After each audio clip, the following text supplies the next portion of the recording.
Parts में होने वाला है गाइस। सो यहाँ तक कि एक पार्ट हो जाएगा ना, आफ्टर दिस दूसरा पार्ट स्टार्ट कर रही हूँ मैंने बता दिया कि William Einthoven was the person who was responsible for ये ईसीजी की मशीन। ठीक है, अब जाते हैं कि जब हम हॉस्पिटल में जाते हैं, ऑल्दो ये इतना इंपॉर्टेंट नहीं है, बट किसी भी टॉपिक को पढ़ें कि तो ऐसे पढ़ें कि स्टार्ट टू फिनिश हमें पूरा पता होना चाहिए, along with exam. Of course exam आपका टारगेट है, बट ऐसा तो नहीं ना कि उसका जो फिजियोलॉजिकल इम्प्लीकेशन है, या आप हॉस्पिटल में जाओ तब आपको पता ही ना हो कि भाई ईसीजी में आपके साथ क्या हो रहा है। ठीक है, तो आप जब हॉस्पिटल में जाते हो व्हेनेवर देयर इज सम जो भी इंडिकेशन हो या डॉक्टर को लग रहा हो, तो फॉल्टी हार्ट की जो भी इंडिकेशंस होती हैं देखने के लिए वी डू इलेक्ट्रोकार्डियोग्राफी।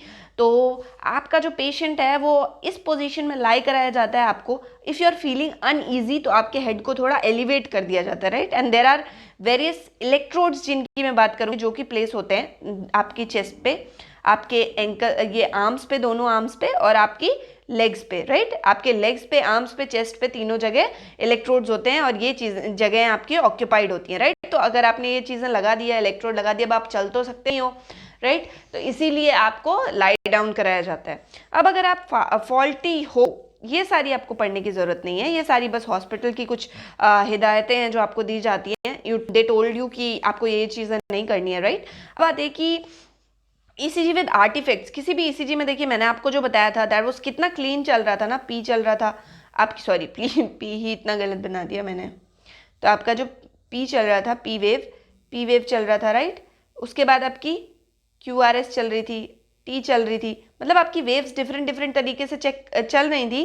बट यहाँ पे जो आपके गैप्स है, देखिए कितने ज़्यादा प्रॉब्लम होगा इस हार्ट में, क्योंकि ये सारी वेव्स आपस में कोलैप्स कर गई हैं, बहुत ज़्यादा पास हैं वेव्स, यानी कि इतना आर्टिफैक्ट होता है। तो आपका ईसीजी देख के तो आप भी बता दोगे इसके लिए सर्जन की क्या ज़रूरत है, राइट। वैसे मैं आपको 4 केसेस बताऊंगी, इसमें आप 4 चीज़ें बता सकते हो। 1, जब आपका हार्ट रेट बहुत ज़्यादा बढ़ गया है, ठीक है, जो कि रनिंग एक्सरसाइज टाइम पे भी हो सकता है, या अगर इन जनरल बढ़ा हुआ है हार्ट रेट, तब इन जनरल आपका हार्ट बीट बहुत कम हो गया, तब जब आपको आर्टिफिशियल पेस मेकर लगता है, तब ये सारे केसेस मैं आपको डिस्कस कर दूंगी। तो आप किसी का इलेक्ट्रोकार्डियोग्राम देख के खुद भी बता सकते हो, राइट। तो यह हो गया फॉल्टी हार्ट, क्योंकि इसमें सारे जो वेव्स हैं वो कोलैप्स कर गई हैं, वो बहुत पास में चिपक गई हैं। अब आता है कि सीएसआर के लिए क्या इंपॉर्टेंट है। सीएसआर आस्क्स यू कि इलेक्ट्रोड्स कितने होते हैं भाई, कहाँ लगे होते हैं, कौन सा बाइपोलर है, कौन सा यूनिपोलर है। तो स्टार्टिंग विद इलेक्ट्रोड्स, पहली चीज जो आपका इलेक्ट्रोड होता है वो होते हैं 12 electrodes, right. 12 lead ECG, then 10 electrodes are used for 12 lead ECG। मतलब टोटल में जो आपकी लीड्स होती हैं वो 12 होती हैं, लेकिन उनमें इलेक्ट्रोड्स कितने होते हैं, 10 होते हैं। अब मैं आपको बताऊंगी कि कैसे लीड्स और इलेक्ट्रोड्स डिफरेंट होते हैं, राइट। आपको क्या करना है, पहले प्रिंसिपल सुनना है कि मैंने ये आपको बहुत अच्छे से बहुत पहले ही बता दिया कि आपका हार्ट इज आत्मनिर्भर, heart is doing its own work. तो हार्ट में जो है आपकी जो भी डिपोलराइजेशन होगी, जो भी इम्पल्स जनरेट होगी, उसको हम जिस चीज़ से नापेंगे, उस इलेक्ट्रिकल चेंज को जिस चीज़ से नाप के एम्पलीफाई करके रिस्पॉन्स दिखाएंगे, दैट इज ईसीजी। और ईसीजी इसलिए ही काम कर पाता है because our heart is myogenic heart है, इलेक्ट्रिसिटी खुद बनती है, उस इलेक्ट्रिसिटी को हम डिटेक्ट करते हैं, उसका एक ग्राफ बन के आता है, उस ग्राफ में सारी चीज़ें पता चल जाती हैं कि आपका एट्रिया वेंट्रिकुलर कैसे काम कर रहे हैं, एट्रिया और वेंट्रिकल कैसे काम कर रहे हैं, और उसी से ये भी पता चल जाता है कि भाई ये नॉर्मल फंक्शन नहीं हो रहा है। तो this is principle of ECG. अब आते हैं यहाँ से आपको सिर्फ पिक्चर पे अटेंशन देना है। से फॉर एग्जांपल ये है इंसान ए, ठीक है, वी कांट से कि ये राजू है, हम कोई भी इसको बोलते हैं ही इज ए।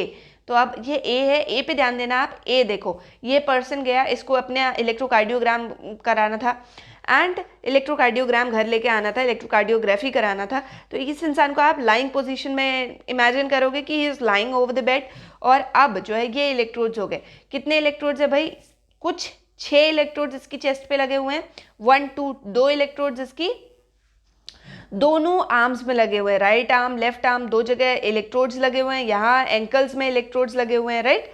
तो ये आपका जो सिस्टम है that is how many electrodes did I tell you कि कितनी इलेक्ट्रोड्स होते हैं। आपके इलेक्ट्रोड्स होते हैं 10, और कितना लीड ईसीजी होता है, 12 लीड ईसीजी। तो अब आपको इलेक्ट्रोड्स खुद ही पता चल जाएंगे, 6 यहाँ थे, 2 एंकल्स में थे, सॉरी 2 आर्म्स में थे और 2 एंकल में थे, तो ये 10 हो गए टोटल। इलेक्ट्रोड्स और ईसीजी डिफरेंट चीज़ें। इलेक्ट्रोड जो आपके लगते हैं, और लीड, अभी फॉर्मेशन लीड्स का मैं बताती हूँ आपको। देखो अब अगर हम आगे बढ़ें तो हाँ, I have clearly mention these are not leads, these are electrodes. जो भी डॉक्टर ने आपको लगा दिया, जो भी आपको प्रैक्टिशनर ने लगा दिया, of course doctor will not perform ECG, वो उसके लिए जो उनके प्रैक्टिशनर्स होंगे वो करेंगे under the guidance of a doctor. तो ये लीड्स नहीं होती हैं, you have to pay attention की। तो फिर लीड्स कहाँ हैं, राइट? ऑल्दो आपको हर जगह टेक्स्ट में will find Leeds and electrodes synonymous, वो सिनोनिमसली यूज किया जाता है सो दैट आप कंफ्यूज ना कर जाओ, राइट? तो आपका मेन पर्पस लीड्स के बारे में जानना है, इलेक्ट्रोड्स के बारे में नहीं जानना है। तो इलेक्ट्रोड्स कितने होते हैं? 10। लीड्स कितनी होती हैं? 12। ठीक है, 12 लीड सिस्टम होता है। तो अब मैं बताती हूँ अगर मैं भी सिनोनिमसली यूज करूं तो जो आपके टाइप ऑफ लीड्स होती हैं, आपको इलेक्ट्रोड्स ऑल्दो नहीं आएगा, बट माइंड यू अगर इलेक्ट्रोड आता है आपको 10 टिक करना है, क्योंकि तब आप जो है चैलेंज कर सकते हो उस आंसर को। ठीक है, अब आता है कि कितने इलेक्ट्रोड्स होते हैं, कितने तरीके की लीड्स होती हैं। ठीक है, तो अब हम पढ़ेंगे कि 12 लीड्स होती है, जिनको कि 3 टाइप्स ऑफ लीड्स में डिवाइड किया गया है। पहला आपकी लिम्ब लीड्स, यानी कि जो आपके लिम्ब में लगी हुई है, राइट? लिम्ब लीड्स होती हैं आपकी बाइपोलर। जो आपकी ऑगमेंटेड लीड्स होती हैं वो होती हैं यूनिपोलर, और जो चेस्ट या प्रिकॉर्डियल लीड्स होती हैं वो होती हैं यूनिपोलर। यानी कि 2 तरीके के leads, augmented and chest lead, जिनको कि प्रिकॉर्डियल लीड्स बोलते हैं, ये दोनों यूनिपोलर होते हैं। सिर्फ एक तरीके की लीड जो कि लिम्ब लीड होती है वो बाइपोलर होती है। प्लीज़ यहाँ पे बहुत ज़्यादा ध्यान से सुनना इसको, क्योंकि ये CSIR का खुद ही PYQ है कि कौन सी लीड जो है वो बाइपोलर होती है और कौन सी यूनिपोलर होती है। अब आते हैं हम कि मैंने ये पूरा टेबल बना दिया आपके लिए सच दैट आपको कोई प्रॉब्लम ना हो। लीड टाइप मेंशन किया है मैंने, पोलरिज्म मेंशन किया है कि वो बाइपोलर है या यूनिपोलर है, और कौन से ऑर्गन पे हम अटैच करते हैं वो लिख दिया है। ठीक है, तो जो आपकी लिम्ब लीड्स होती है, नाम से पता चल रहा है आपके लिम्ब पे लगेंगी, हाइंड लिम्ब या फोर लिम्ब पे। तो ये जो लिम्ब लीड्स है इन्हीं को स्टैंडर्ड लीड्स बोला जाता है। I have mentioned it highlighted version, क्यों? क्योंकि ये स्टैंडर्ड लीड्स करके आपको क्वेश्चन आया हुआ है। ठीक है, तो लिम्ब लीड्स भी पूछ सकता है और स्टैंडर्ड लीड्स भी पूछ सकता है। पोलरिज्म क्या होता है बता दिया था मैंने, एक ही तरीके की लीड बाइपोलर होती है विच इज लिम्ब लीड्स। अगर आपको BL करके याद करना है आप BL करके भी याद कर सकते हो, LB करके याद करना है, LLB होता है तो LLB करके भी आप याद कर सकते हो कि लिम्ब लीड जो है वो बाइपोलर होती है। अब कौन से ऑर्गन में ये फिक्स हुई है भाई? तो ऑर्गन्स है right hand, left hand and left leg. Left के दोनों में और राइट एक में, यानी कि राइट सिर्फ हैंड में, राइट हैंड में, जिससे मैक्सिमम लोग लिखते हैं जो डेक्स्ट्रस होते हैं, और लेफ्ट हैंड में राइट हैंड, लेफ्ट लेग, इन तीनों जगह कौन सी लीड्स लगती हैं? लिम्ब लीड्स लगती है जो कि बाइपोलर होती हैं। फिर आती है आपके augmented leads. Augmented leads unipolar होती हैं, AVR, AVL, AVF। ये आपको याद रखना है अपनी तरफ से कि ऑगमेंटेड लीड्स जो है वो यूनिपोलर होती हैं, और ये भी कितनी होती हैं? 3। ठीक है, 3 ये हो गई, तो ये 6 हो गया अभी तक। अब आती है third one, that is chest leads और प्रिगॉर्डियल लीड्स, जो चेस्ट में लगाई जाती है। 6 मैंने आपको बताया था कि चेस्ट के पास जहाँ पे इलेक्ट्रिकल एक्टिविटी उनको देखनी है तो वहाँ पे आपकी इलेक्ट्रोड्स लगाई जाती है, तो वो होती है यूनिपोलर। अगेन वो होती है कितनी? V1 to V6, यानी कि 6 इन नंबर। तो कितने हो गए टोटल? 6, 3, 9, 3, 12। कितनी लीड्स हो गई? 12 leads. I told you 10 electrodes कैसे हुए और 12 लीड्स कैसे हुई। ठीक है, आई होप ये यूजफुल होगा कि पिछले 10 इलेक्ट्रोड्स आपको मैंने बता दिए और 12 लीड्स आपको बता दी। ठीक है, कि कितने इलेक्ट्रोड्स होते हैं, कितनी लीड्स होती हैं, तो दोनों डिफरेंट है। अब आती है आपकी लीड्स 1 2 3। लीड्स 1 2 3 जो आपकी लगी थी यहाँ पे लेफ्ट आर्म में, राइट आर्म में, लेफ्ट लेग में, जिसको मैंने बोला था लिम्ब लीड्स होती हैं। समझते हैं from point of view of CSIR, उससे आगे नहीं जाएंगे। क्यों? क्योंकि nobody will ask you in the interviews कि भाई चलो ECG का डायग्राम ड्रॉ कर दो। मे भी उतना पूछ लें, अगर आपकी कोई भी हार्ट मसल वहाँ पे इन्वॉल्व होती है आपके काम में, या हार्ट इन्वॉल्व होता है, उतना पूछा जा सकता है, पर बहुत ज़्यादा नहीं, राइट? तो अब हमें देखना है जो लीड्स 1 2 3 जो मैंने लिम्ब लीड्स की बात की थी, जो कि आपकी लेफ्ट आर्म, राइट आर्म और लेफ्ट लेग में लग रही थी। देखिए ये जो है ये एक चार्ज क्रिएट करती हैं। इनको बाइपोलर क्यों कहा जाता है? क्योंकि जो पहली लीड है आपकी वो लेफ्ट आर्म, राइट आर्म, इन दोनों के बीच का पोटेंशियल डिफरेंस नापेगी। What did I say? Right arm and left arm के बीच का पोटेंशियल डिफरेंस कैलकुलेट करने का काम किसका है? फर्स्ट लीड जनरेट कर रही है यहाँ पे एक ट्राइंगल ऑफ चार्ज। अब वो चार्ज कैसे डिस्ट्रीब्यूट होगा बहुत ज़्यादा इंपॉर्टेंट नहीं है, बट आप याद रखो यहाँ पे 2 पोल्स बनते हैं, plus minus, this is minus minus and this is plus plus. ठीक है, 3 डिफरेंट पोल्स बन जाते हैं। इन दोनों पोल्स के बीच का आपकी lead 1 will take care of, इन दोनों पोल्स के बीच का आप लीड 2 देखेगी, इन दोनों पोल्स के बीच का लीड 3 देखेगी। इसीलिए इनको क्या बोलते हैं? बाइपोलर, 1 पोल 2 पोल। ठीक है, हर 2 पोल्स के बीच में आपका एक लीड जनरेट कर रही है आपके पोटेंशियल डिफरेंस को। तो इसीलिए इनको बाइपोलर लीड्स कहा जाता है।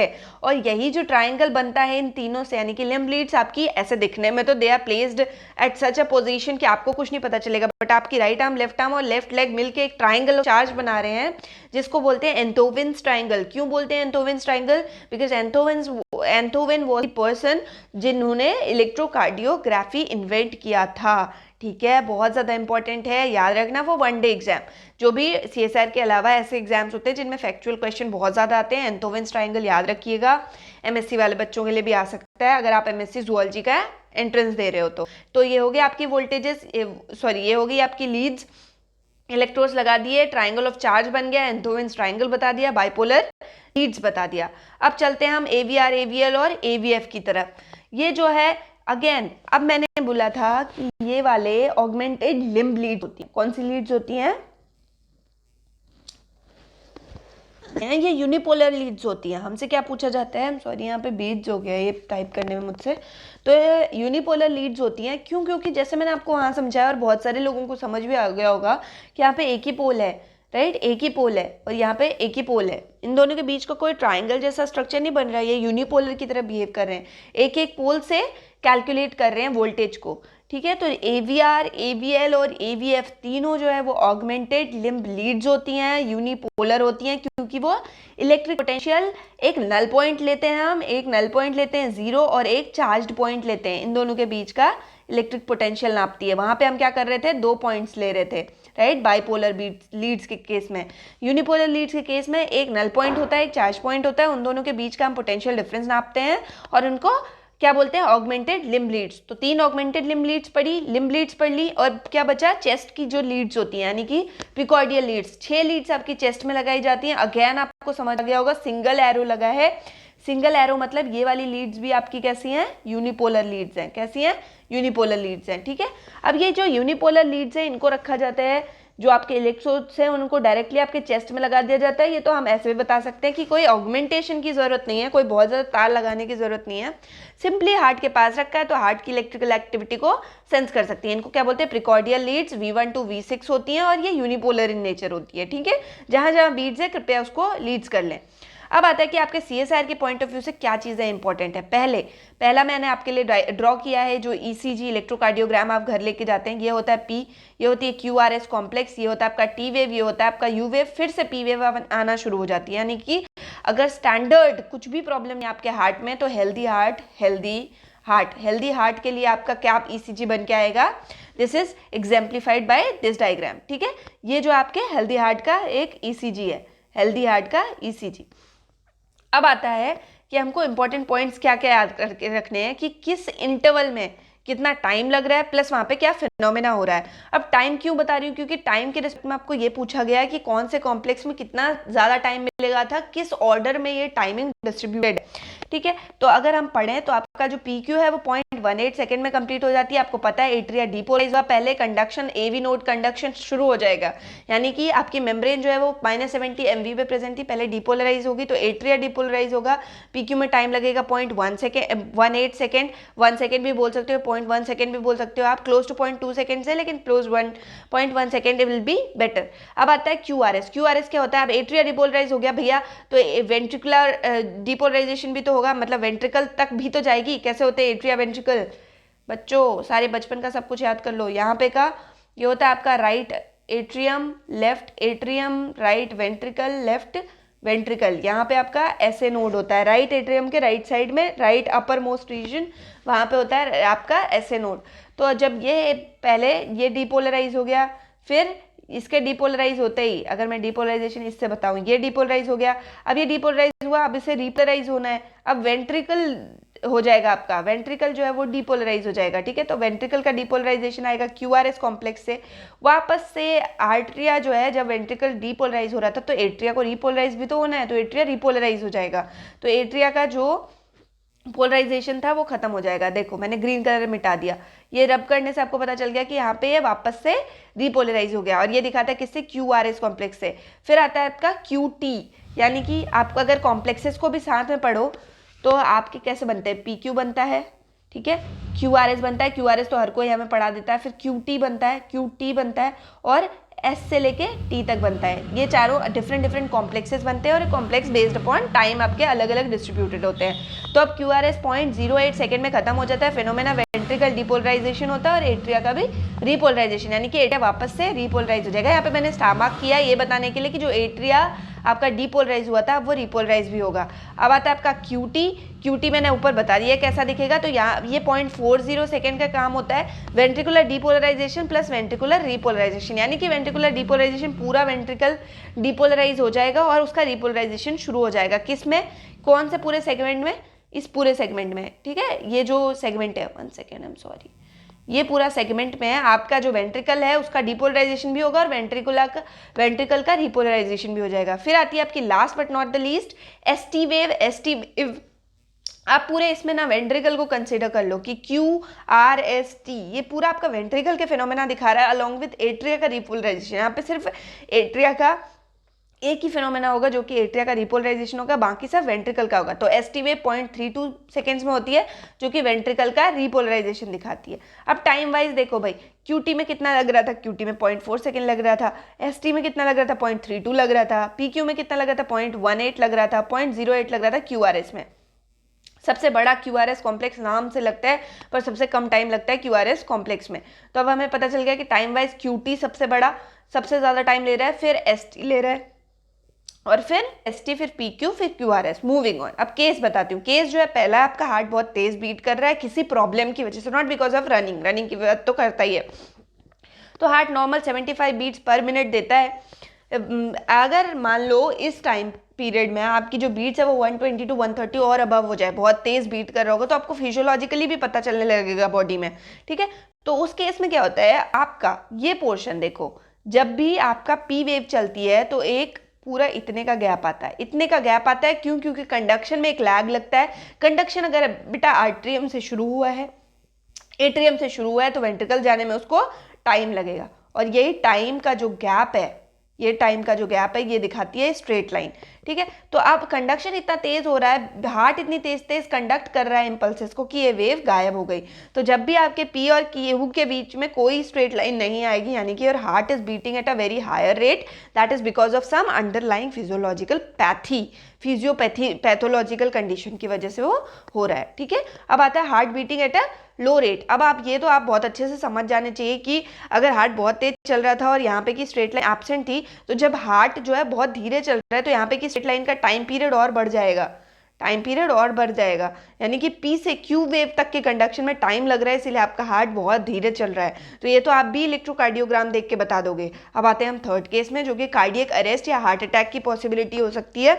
अगर आपका पेशेंट बोलता है कि उसे चेस्ट में पेन हुआ, उसे स्वेटिंग होने लगी, उसे बहुत ज़्यादा रेस्टलेसनेस फील हुई और वो आपके कार्डियोलॉजिस्ट के पास जाता है, तो वो इलेक्ट्रोकार्डियोग्राफी परफॉर्म करेंगे। अगर यहाँ पे जो केस बनाया है उसमें 2 P वेव दिखाई है मैंने, अगर ये P वेव 2 P वेव से ज़्यादा होती हैं, 2 P वेव मतलब यहाँ पे जनरेट हुआ आपका पोटेंशियल, शुरू हुआ डिपोलराइजेशन पर वो आगे नहीं बढ़ा, फिर से एक पोटेंशियल जनरेट हो गया आपके ऑरिकल में, आपके ऐसे नोड में, और वो आगे बढ़ गया, यानी कि एक पोटेंशियल की वजह से कुछ नहीं हो पाया था, इसीलिए दूसरा पोटेंशियल शुरू हो गया, दूसरा डिपोलराइजेशन वाली प्रोसेस शुरू हो गई दूसरी कार्डियक साइकिल की। तो अगर ये 2 P वेव आती हैं, बहुत नॉर्मल कंडीशन है कि हाँ हो सकता है कि एक नहीं हो रहा था, सेल ने दूसरा शुरू कर दिया, ठीक है, मसल्स ने दूसरा शुरू कर दिया। लेकिन अगर तीसरी P वेव आ गई तो बच्चे डेफिनेटली उसे कार्डियक अरेस्ट हुआ है, कार्डियक अरेस्ट या हार्ट अटैक की पॉसिबिलिटी है। 2 wave, more than 2 wave represent what, the possibility of cardiac arrest, ठीक है। आई थिंक अब आप लोग भी थोड़े थोड़े स्मार्ट और थोड़े थोड़े एक्सपर्ट बन गए होंगे कि आप कितना इलेक्ट्रोकार्डियोग्राम पढ़ सकते हो। अब आता है केस 4, जब आपके पेशेंट को पेसमेकर की जरूरत होती है। आप लोग को पता है कि पेसमेकर क्या होता है, ऐसे नोड जो मतलब इनिशिएशन कर रहा होता है, एक्चुअली इसका मेजर रोल होता है। ऐसा नहीं कि और सेल्स नहीं है, AV नोड भी है, पुर्किंजे फाइबर्स भी है, ये सब भी है, लेकिन ऐसे नोड मेजर रोल प्ले करता है। क्यों? क्योंकि पहला तो ये इनिशिएट कर रहा है और दूसरा ये थोड़ा ज़्यादा लोड लेता है अपने पे, जिससे कि टाइम कम लग जाता है आपके जो कार्डियक साइकिल है उसमें। अब जब पेशेंट को पेसमेकर की जरूरत होती है, वो आप कैसे बताओगे, ठीक है, वो आप ऐसे बताओगे कि आपकी P वेव ही एब्सेंट है। भाई P वेव क्या दिखा रही थी, P वेव दिखा रही थी कि आपका ऐसे नोड अपना काम कर रहा है। जब ऐसे नोड ही काम नहीं कर पा रहा है, यानी कि आपका पेसमेकर ही काम नहीं कर पा रहा है हार्ट का, तो क्या होगा, आपकी P वेव एब्सेंट होगी। देखिए यहाँ P वेव एब्सेंट, ठीक है, एब्सेंट को ऐसे लिखते हैं -NT, फिर यहाँ P wave absent, P wave absent. अब पूरे आपके इलेक्ट्रोकार्डियोग्राम में जो भी आपके पास निकल के आएगा पूरा वेव फॉर्म, उसमें पी वेव एब्सेंट होगी। पी वेव एब्सेंट होगी तो यानी कि आपके पेशेंट को पेसमेकर की जरूरत है, आर्टिफिशियल पेसमेकर की जरूरत है। P wave absent is equal to artificial pacemaker required. अब आपके पेसमेकर को या ऐसे नोड को क्या बोलते हैं? ऐसे नोड को हार्ट ऑफ हार्ट बोला जाता है क्योंकि ये पेसमेकर होता है। अब जो पेसमेकर आपका जो आर्टिफिशियल लगाया जाता है, आपको बस अपने वनडे एग्जाम के लिए याद रखना है कि वो लिथियम बैटरी होती है फॉर ऑल दोस्त जो मास्टर्स में। अब आता है कि हमारी वर्किंग और कितना कितना लोड शेयर करते हैं आपके different nodal tissues. Nodal tissues की वजह से हार्ट में कंडक्शन हो रहा है, यानी कि हार्ट का इलेक्ट्रिकल कंडक्शन सिस्टम बनाते हैं ये। तो आपका जो एसए नोड है वो 70 to 75 बीट्स पर मिनट के लिए रिस्पॉन्सिबल होता है। और कितना टाइम लगता है? 0.8 सेकंड। यही आपकी कार्डियक साइकिल है। कार्डियक साइकिल का कितना टाइम है? 0.8 सेकंड। फिर भाई एवी नोड भी तो करता है 40 to 65 बीट्स पर मिनट, वो भी ट्रांसमिट करता है, पर टाइम कितना लगता है? 1.3 सेकंड। टाइम ज्यादा लगता है। और ऐसे ही पुरकिंजे फाइबर्स भी अपना काम करते हैं, लेकिन उनमें भी 2 सेकंड का टाइम मिलता है, लगता है। और आपकी बीट्स जो है वो 20 to 40 बीट्स पर मिनट, ऐसा 20 to 40 बीट्स पर मिनट हो जाएंगी। अब ऐसा नहीं है बच्चे कि देखो ऐसे नोड हटा दो तो आपका हार्ट फंक्शनल ही नहीं रहेगा, राइट। लेकिन हार्ट की ऑप्टिमम फंक्शनैलिटी कम हो जाएगी। क्यों? क्योंकि सारे जो बॉडी के ऑर्गन्स है ना वो भी एक रिदम में चल रहे हैं। तो अब ये 0.8 सेकंड की कार्डियक साइकिल चाहिए ही चाहिए। 0.8 सेकंड में वो काम होना ही चाहिए, क्योंकि हार्ट, लंग, किडनी है मिलकर काम करते हैं। क्योंकि आपका जो सर्कुलेटरी सिस्टम है, सिस्टमिक सर्कुलेशन होता है आपका, किडनी ने ब्लड छानना है। तो ये सारे काम के लिए वी नीड कि आपका जो सिस्टम है वो इंटीग्रेटेड मैनर में परफॉर्म करे और आपकी ऐसे नोड की बात की साइकिल 0.8 सेकंड की ही हो। तो इस चीज को इंश्योर करने के लिए हमें आर्टिफिशियल पेसमेकर की जरूरत होती है। अब आते हैं हम किस पे? पीवाईक्यूज पे। पीवाईक्यू सबसे पहला है, दिसंबर 2011 में आया था कि कौन सा वेव जो है वो is likely to be absent in the normal frog. ये फ्रॉग की ईसीजी का आपको याद ही रखना पड़ेगा कि उसमें क्यू वेव एब्सेंट होती है, ठीक है। इसका लॉजिक ऑल तो मैंने ढूंढा भी नहीं, आप ढूंढ सकते हो, बट क्यू वेव एब्सेंट होती है फ्रॉग के ईसीजी में। अब आता है हमारा दूसरा क्वेश्चन जो कि है दिसंबर 2012 का। देखिए दिसंबर में प्रिविलेंटली उसी साल, एक साल के अंदर ही, मतलब दिसंबर 11 में आया, जून का अटेम्प्ट छोड़ के 12 में फिर से आ गया। अब टी वेव ऑफ ईसीजी क्या रिप्रेजेंट करती है? मैंने बता दिया था, क्यों आपका क्यूआरएस कॉम्प्लेक्स ऐसे बन गया, टी वेव यहाँ पे बन गई। तो ये टी वेव क्या बताएगी? यहाँ पे एक सेकेंड,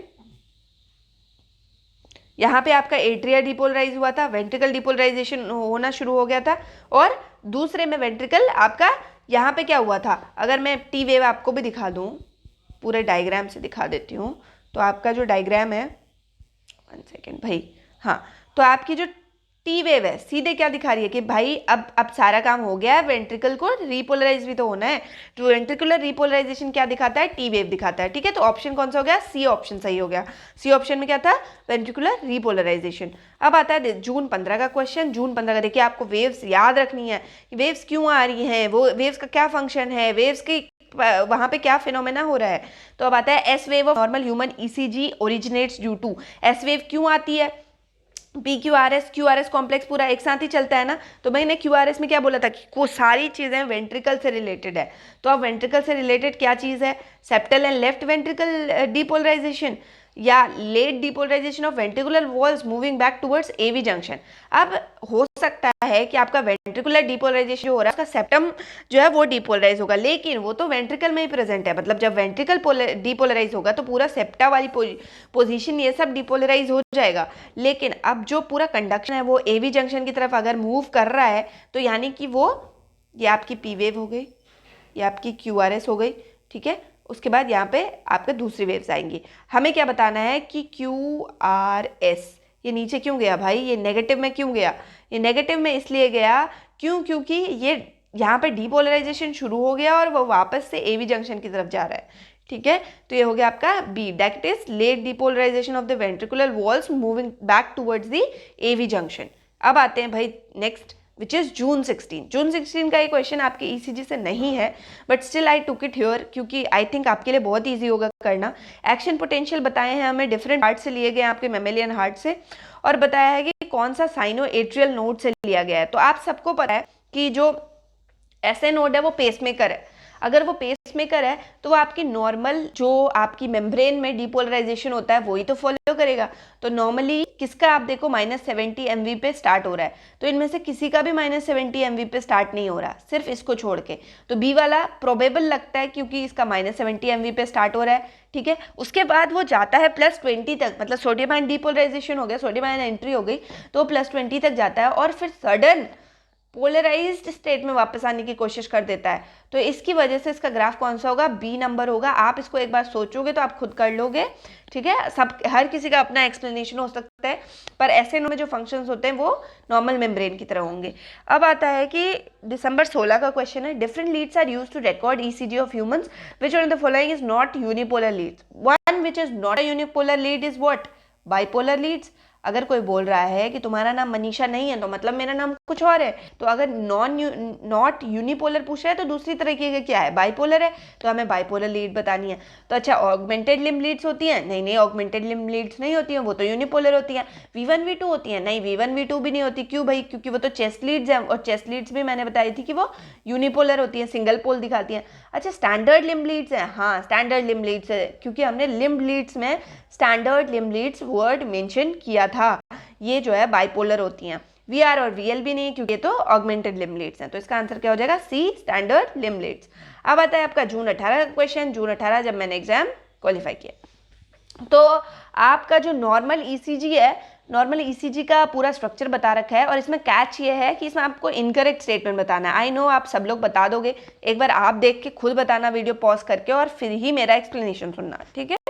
तो होप कि कर लिया होगा आप लोगों ने।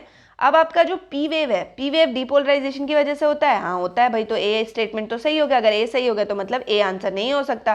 फिर आता है second, the atrial depolarization is responsible for the T wave, मतलब एट्रिया रिपोलराइज हो रहा है क्या T वेव में।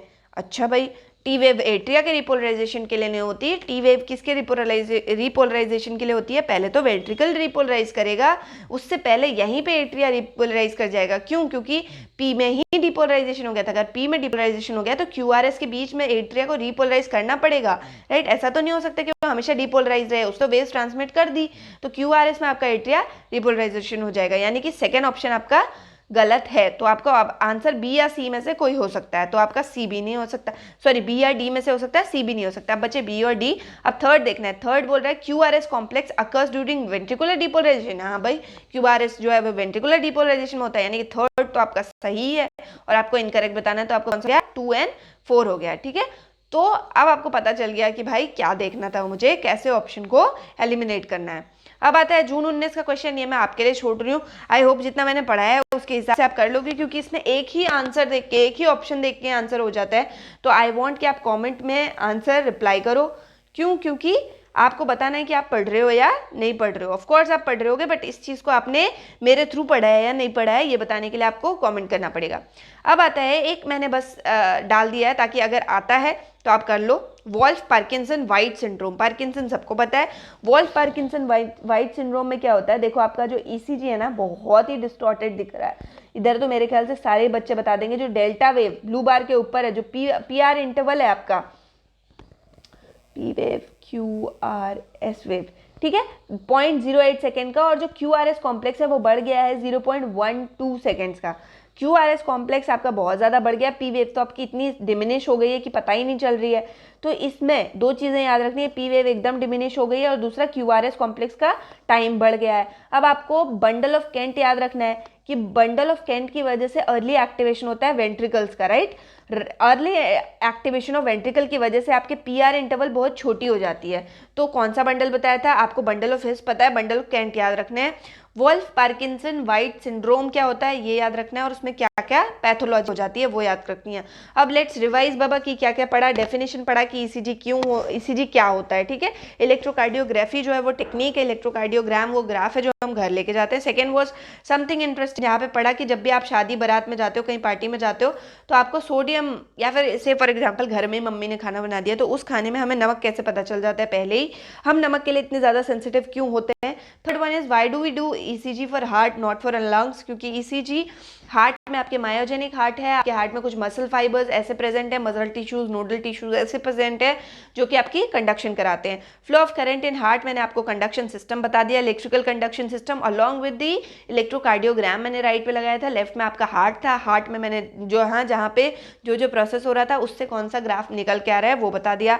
फिर आता है current producing cells in heart, heart का पूरा कंडक्शन सिस्टम बता दिया कि भाई SA node, AV node, Purkinje fibre, bundle of His और एक और टिश्यू था वो एक बार आप देख लेना। फिर 6 बताया electric field in heart and ECG, heart में इलेक्ट्रिक फील्ड जो जनरेट होता है वो बहुत कम होता है, एम्पलीफायर लगा के ईसीजी वाली मशीन से हम उसे डिटेक्ट करता है। फिर आता है आईसीएमआर स्पेशल बस कि जिस इंसान ने आपका ये ईसीजी की मशीन को इन्वेंट किया था उसी के नाम पे एक ट्राइंगल भी बनता है, उस ट्राइंगल को भी आपको याद रखना है। 8th is electrodes and limbs, electrodes मैंने बता दिया कि sorry electrodes and leads, sorry 8th में यार क्या करती हूँ मैं, ये मैंने रात में बनाती हूँ इसीलिए प्रेजेंटेशन से इट हैपेंस। तो 8th is electrodes and leads, तो इलेक्ट्रोड्स आपको पता है कि 10 इलेक्ट्रोड्स होते हैं और लीड्स कितनी होती हैं 12 इलेक्ट्रोड्स एंड लीड्स। अब आपसे कोई भी पूछेगा तो आप बताओगे कि दोनों डिफरेंट होते हैं। 9th was PYQs from 2011 to 2020, part B part C दोनों इंक्लूड किए थे। प्लीज याद रखना कि इसमें चैप्टर नंबर 7 एनिमल फिजियोलॉजी से ज्यादा क्वेश्चन आते हैं एज कम्पेयर टू इलेक्ट्रोफिजियोलॉजी, मतलब टेक्निक्स वाले यूनिट 13 में आपके क्वेश्चन नहीं मिलेंगे ज्यादा,